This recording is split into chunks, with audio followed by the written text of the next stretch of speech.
یا ایھا الذین آمنوا لیستاذنکم الذین ملکت ایمانکم۔ اب وہی جو سماجی احکام کچھ دیے گئے تھے کہ اذن لیے بغیر تم داخل نہ ہو گھر میں، اور اس طرح کے آداب جو ہیں معاشرتی، ان کے ضمن میں مزید احکام آ رہے ہیں۔ یہ سورہ مبارکہ کی ترتیب یہ ہے، یوں سمجھیے کہ جیسے کوئی انگوٹھی ہو اور بڑا سا ہیرا جو ہے لگا ہوا، دونوں طرف جو ہے وہ اس کا پتلے سائڈ سے یا ہار ہے، اور اس کے نیچے جو ہے درمیان میں کوئی بڑا ہیرا ہے، دوسری طرف موتی ہے۔ اس کے بالکل وسط میں 5واں رکوع ہے، یہ اللہ نور السماوات والارض مثل نورہ کمشکاۃ فیہا مصباح،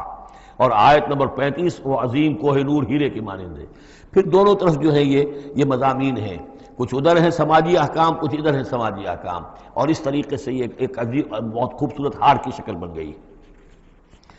لیستاذنکم الذین ملکت ایمانکم، چاہیے کہ جو تمہارے غلام ہیں اور باندیاں ہیں وہ بھی اجازت لے کے اندر داخل ہوا کریں۔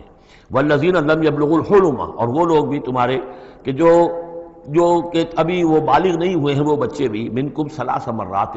3 اوقات دن رات کے ایسے ہیں کہ جن میں خاص طور پر جو پرائیویسی کا اہتمام ہونا چاہیے، اور اس میں یہ کہ کوئی بھی اجازت لیے بغیر بچے بھی نہ جائیں۔ من قبل صلاۃ الفجر، ایک تو فجر کی نماز سے قبل، وحین تضعون ثیابکم من الظہیرۃ،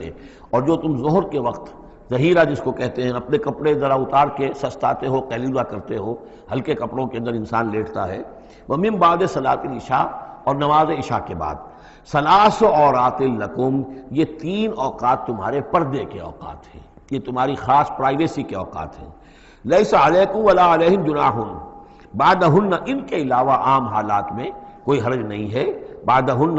کہ وہ یعنی وہی تمہارے ملازم ہیں، تمہارے غلام ہیں یا باندیاں ہیں، یا اسی طریقے سے تمہارے بچے ہیں، طوافون علیکم بعضکم علی بعض، وہ آئیں جائیں گھروں کے اندر، ظاہر بات ہے کہ اس کمرے میں آئے ہیں، اس میں گئے ہیں، اس میں کوئی حرج نہیں ہے کہ وہ آئیں جائیں اور پھریں۔ کذالک یبین اللہ لکم الآیات، اسی طرح اللہ تعالیٰ تمہارے لیے اپنی آیات واضح کر رہا ہے، واللہ علیم الحکیم، اور اللہ تعالیٰ علیم اور حکیم ہے۔ وَإِذَا بَلَغَ الْأَطْفَالُ مِنْكُمُ الْحُلُمَ، اور جب تمہارے بچے جو ہیں، جو لڑکے ہیں، وہ بھی بالغ ہو جائیں، انہیں سب سمجھ آ جائے، جو بھی معاملات ہیں دونوں شوق کے، فَلْيَسْتَأْذِنُوا كَمَا اسْتَأْذَنَ الَّذِينَ مِنْ قَبْلِهِمْ، تو پھر وہ بھی اذن لے کر اسی طرح داخل ہوا کریں جیسے کہ پہلا حکم آیا تھا کہ اذن لیے بغیر گھر میں داخل نہ ہو۔ کذالک یبین اللہ لکم آیات، اس طرح اللہ تعالیٰ تمہارے لیے اپنی آیات کو واضح کر رہا ہے، واللہ علیم الحکیم، اللہ علیم اور حکیم ہے۔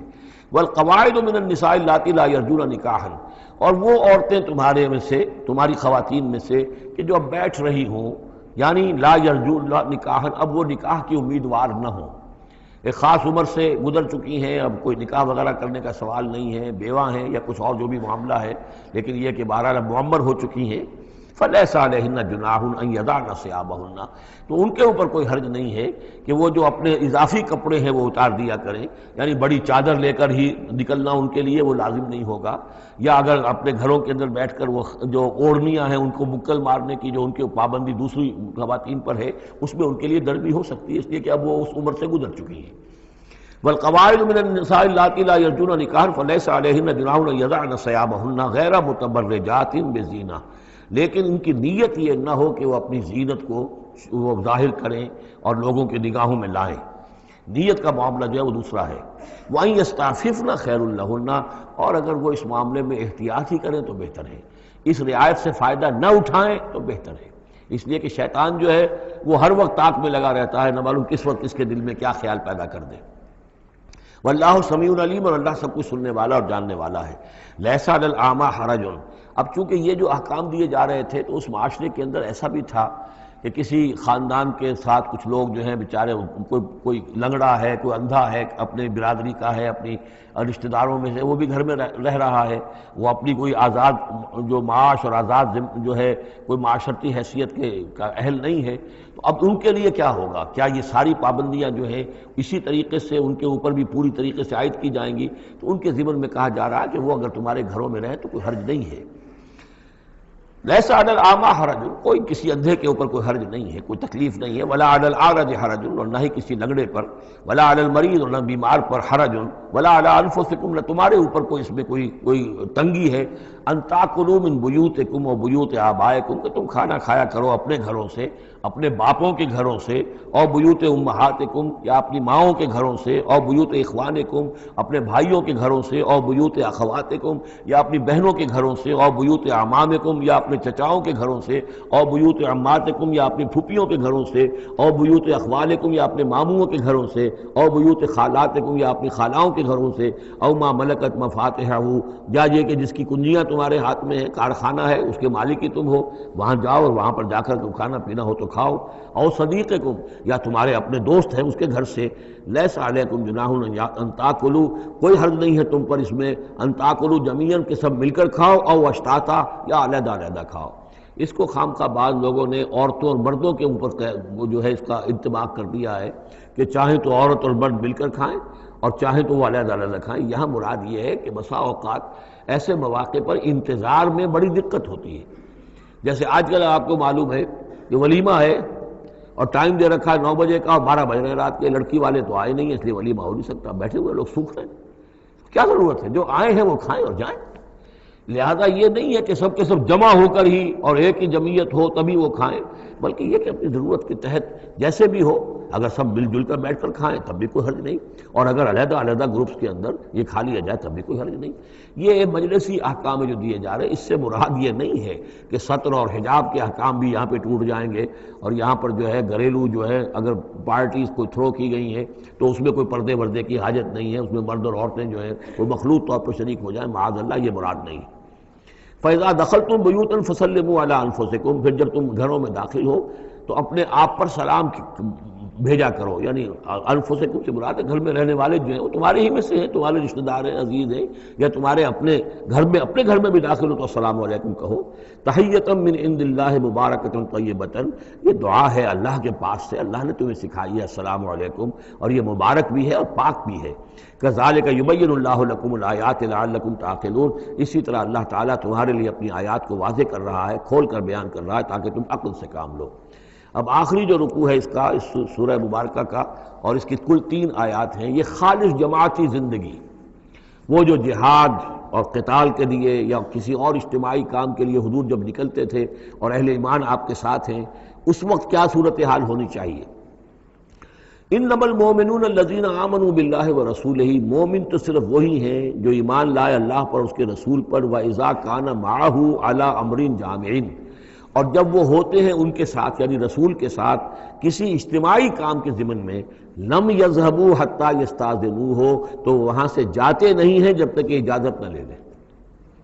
اب آپ نکلے ہیں کسی کام کے لیے، ایک نفری ہے آپ کے ساتھ، لیکن یہ کہ کوئی کہیں کھسک جائے کوئی کہیں کھسک جائے تو یہ تو صحیح نہیں ہے۔ وہ تو یہ ہے کہ اب اس اجتماعی نظم کا تقاضا یہ ہے کہ اب جہاں بھی وہاں سے کوئی عذر پیش آ گیا ہے، کوئی ایسی مجبوری ہے، کوئی جانا ہے تو اجازت لے کر جائیں۔ علی امر جامع لم یذهبوا حتى یستاذنوہ، جب تک کہ اذن نہ لے لیں۔ ان الذین یستاذنونک اولئک الذین یؤمنون باللہ ورسولہ، یقیناً جو اے نبی جو لوگ آپ سے اجازت لیتے ہیں وہی ہیں کہ جو ایمان رکھتے ہیں اللہ پر، اس کے رسول پر۔ فاذا استاذنوک، پھر جب وہ آپ سے کوئی اجازت مانگیں، رخصت مانگیں، لبعض شانہم، اپنی کسی عذر کی وجہ سے، فاذن لمن شئت منہم، تو اجازت دے دیجئے جسے آپ چاہیں۔ مطلب یہ ہے کہ جو لیڈر ہے، جو اس وقت سپہ سالار ہے، اسے معلوم ہے سچویشن کیسی ہے، میرے پاس پہلے ہی نفری، میرے پاس کوئی اضافی نفری ہے جس میں سے میں کسی کو ریلیو کر سکتا ہوں، یا پہلے ہی میرے پاس کم نفری ہے، اس میں کسی اور کی کمی جو ہے وہ اور زیادہ خطرناک ہو جائے گی نتائج کے اعتبار سے۔ لہذا یہ نہیں ہے کہ صاحب میں نے اجازت طلب کی تو مجھے اجازت ملنی چاہیے، یہ نہیں، اجازت کیا ہوئی پھر؟ یہ تو وہی ہے جو تھانے داروں کی معافی مانگتی ہے، اچھا میں نے تو کچھ نہیں کیا لیکن اگر آپ سمجھتے ہیں کہ میں نے کچھ کیا تو میں معافی مانگتا ہوں۔ یہ تو در حقیقت الٹی دھونس ہے کہ آپ بڑے کمینے آدمی ہیں، میں نے تو کچھ کیا نہیں تھا پھر بھی آپ سمجھ رہے ہیں کہ میں نے کچھ کیا ہے، تو میں اتنا اونچا ہوں کہ پھر میں معافی مانگتا ہوں۔ یہ در حقیقت وہ انداز نہیں ہے۔ اجازت تو طلب کرنی ہے تو یہ ہے کہ اجازت لے کر اجازت ملے، اور یہ اختیار جو ہے پھر اے نبی آپ کو ہے کہ آپ چاہیں تو اجازت دیں۔ فاذن لمن شئت منہم واستغفر لہم اللہ، اور اس پر بھی ان کے لیے استغفار کیجئے اللہ سے، کیونکہ انہوں نے ظاہر بات ہے اپنے کسی ذاتی کام کو زیادہ اہمیت دی ہے اس اجتماعی کام سے۔ یہ اجتماعی کام نبی کا ذاتی نہیں ہے، یہ دین کا کام ہے، اللہ کے دین کا کام ہے۔ دین کو غالب کرنا فرض منصبی اللہ کی طرف سے ہے ان پر، لہذا اس کے لیے تم ان کے ساتھ نکلے ہو۔ لہذا یہاں پر جو ہے اب اگر تم نے اپنے ذاتی کام کو اس دین کے کام سے اہم تر سمجھا ہے تبھی تو یہاں سے رخصت لے کر جا رہے ہو۔ یہ خود ایک ہلکی بات ہے، گویا کہ تم نے دین کے کام کو کم تر سمجھا ہے اللہ کے کام اپنے کام سے، اور اس کو اہمیت زیادہ دی ہے۔ لہذا استغفار، اے نبی ان کے لیے استغفار کیجئے، واستغفر لهم اللہ، اور ان کے لیے استغفار کیجئے، ان اللہ غفور الرحیم، یقیناً اللہ تعالیٰ غفور الرحیم ہے۔ ایک بات البتہ نوٹ کر لیجئے کہ یہ مضمون جب سورہ توبہ میں آیا ہے تو اس سے اگلا قدم ہے۔ یہ چونکہ ہے سن 6، وہ ہے سن 9، 3 سال میں فرق کیا واقع ہوا؟ ابھی تو فرمایا گیا ہے کہ جو اجازت لے کر جاتا ہے نبی وہ وہی ہے کہ جو واقعی ایمان رکھتا ہے، لیکن وہاں فرمایا گیا جو ایمان رکھتے ہیں وہ اجازت لیتے ہی نہیں۔ وہ جو موقع تھا وہ تھا نفیر عام کا موقع، وہ موقع تھا نہایت ہی یوں سمجھیے ایمرجنسی کا موقع۔ اس موقع پر اجازت طلب کرنا ہی در حقیقت اس بات کی علامت تھی کہ یہ منافق ہے، لہذا وہاں روکا گیا۔ آپ نے کیوں اجازت دے دی؟ عفی اللہ عنک لما اذنت لہم، کیوں آپ نے اجازت دے دی؟ آپ کی اجازت آپ نہ دیتے تب بھی انہوں نے جانا نہیں تھا، تو ان کا جو نفاق کا پردہ چاک تو ہو جاتا نا، ان کی حقیقت تو کھل جاتی۔ تو یہ وقت کے حوالے سے ہے، اور اس کو درجہ بندی بھی کہہ سکتے ہیں۔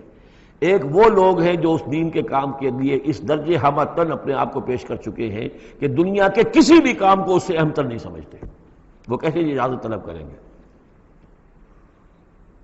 اس سے نچلا درجہ ہے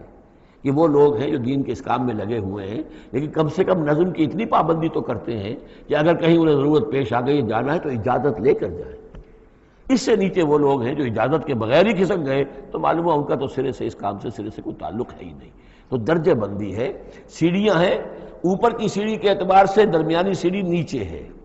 لیکن نیچے والی سیڑھی کے اعتبار سے درمیانی اونچی ہے۔ تو یہ ریلیٹیو معاملہ جو ہے رہے گا کہ ایک وہ لوگ ہیں جو سرے سے اس کا بھی خیال نہیں کرتے کہ اجازت لیں،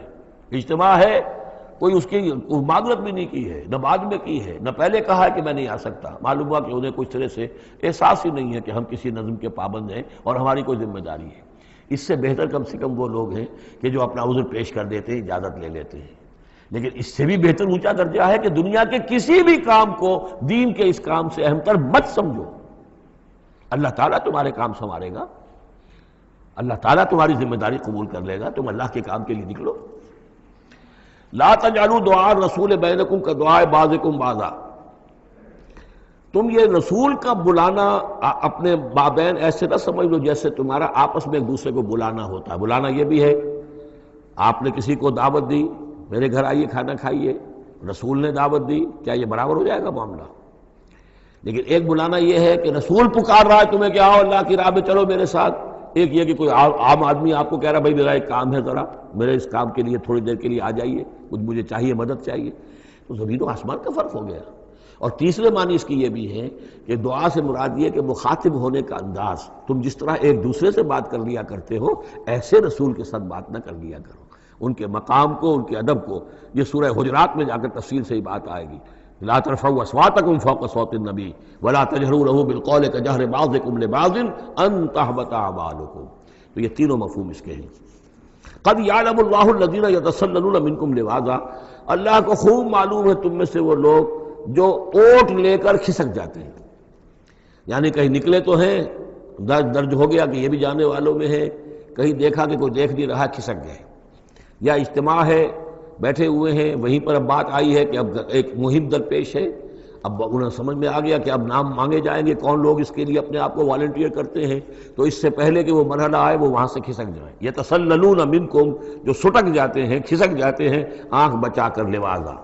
فَلْيَحْذَرِ الَّذِينَ يُخَالِفُونَ عَنْ أَمْرِهِ، تو انہیں ڈرنا چاہیے کہ جو رسول کے معاملے میں رسول کے بات کی مخالفت کرتے ہیں، ان تصیبہم فتنۃ، کہ ان پر کوئی عذاب اللہ کی طرف سے آ جائے، کوئی پکڑ آ جائے، کوئی بہت بڑی آزمائش آ جائے، اور یصیبہم عذاب علیم، یا ان کے اوپر کوئی بہت بڑا دردناک عذاب آ جائے۔